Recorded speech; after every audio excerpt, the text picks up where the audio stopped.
இந்த ஆலோசனை கூட்டத்தில் பங்கேற்றிருக்கக்கூடிய மாண்புமிகு அமைச்சர் பெருமக்களே, திரு பீட்டர் அல்போன்ஸ் அவர்களே, சட்டமன்ற உறுப்பினர் திரு இனிகோ இருதராஜ் அவர்களே, பல்வேறு கிறிஸ்துவ திருச்சபை அமைப்புகளை சார்ந்த பேராயர்களே, அருட்தந்தையர்களே, நிர்வாகிகளே, சகோதரிகளே, தலைமைச் செயலாளர் அவர்களே, அரசு உயர் அலுவலர்களே, உங்கள் அனைவருக்கும் முதற்கண் எனது நன்றி கலந்த வணக்கத்தை நான் தெரிவித்துக் கொள்ள விரும்புகிறேன். நமது திராவிட மாடல் அரசு தமிழ்நாட்டில் வாழும் சிறுபான்மையினர் நலன்களை பாதுகாப்பதிலும் அவர்களது சமூக பொருளாதார நிலையினை மேம்படுத்துவதிலும் எப்போதும் கவனமாக உள்ளது என்பதை நீங்கள் அனைவரும் நன்கு அறிவீர்கள். சிறுபான்மையின மக்களுக்கு கல்வி, வேலைவாய்ப்புகளில் சமமான வாய்ப்பை வழங்கியும் அவர்களின் சட்டபூர்வ உரிமைகளை உறுதி செய்தும் அனைவரையும் உள்ளடக்கிய வளர்ச்சியை ஏற்படுத்தியும் சிறுபான்மையினருக்கு ஒரு வளமான எதிர்காலத்தினை உருவாக்குவதில் எங்களது அரசு பெரும் பங்காற்றி வருகிறது என்றால் அது மிகையல்ல. சொல்ல வேண்டும் என்றால் 2021 ஆட்சிக்கு வந்தபோது கிறிஸ்துவ தேவாலயங்களில் பணியாற்றும் உபதேச ஆசிரியர்கள் மற்றும் பணியாளர்கள் மேம்பாட்டுக்கான நலவாரியம், சிறுபான்மையினர் விடுதி மாணவர்களுக்கு சிறுபான்மையினர் சந்தேகங்களுக்கு சிறப்பு உணர்ந்தது. கரூர், மதுரை, தேனி ஆகிய 3 மாவட்டங்களில் ஒரு கிறிஸ்துவ தொழிற்சங்கம் குழுக்களாக தொடங்கிட நிதி ஒதுக்கீடு, எருசலேமுக்கு புனித பயணம் செல்வதற்கு அருள் சகோதரிகள் கன்னியாஸ்திரிகளுக்கு வழங்கப்படும் மானியம் உயர்வு,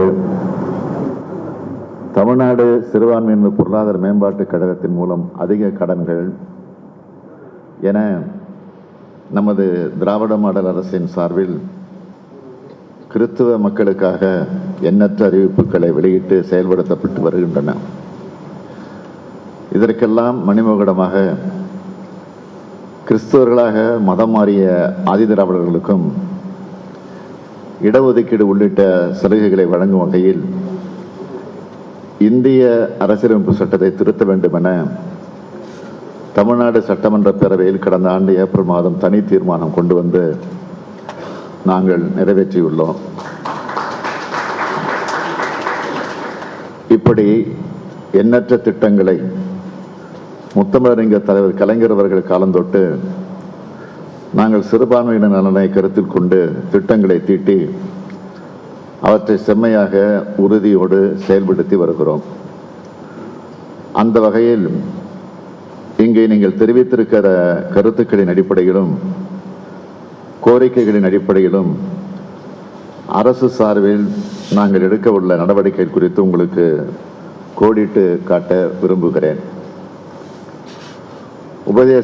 உபதேசகர்கள் நல வாரியத்தில் உறுப்பினர்கள் பதிவு செய்வதற்கான நிபந்தனைகள் தளர்வு செய்யப்பட்டு அது இம்மாத இறுதிக்குள் தொடங்கப்படும்.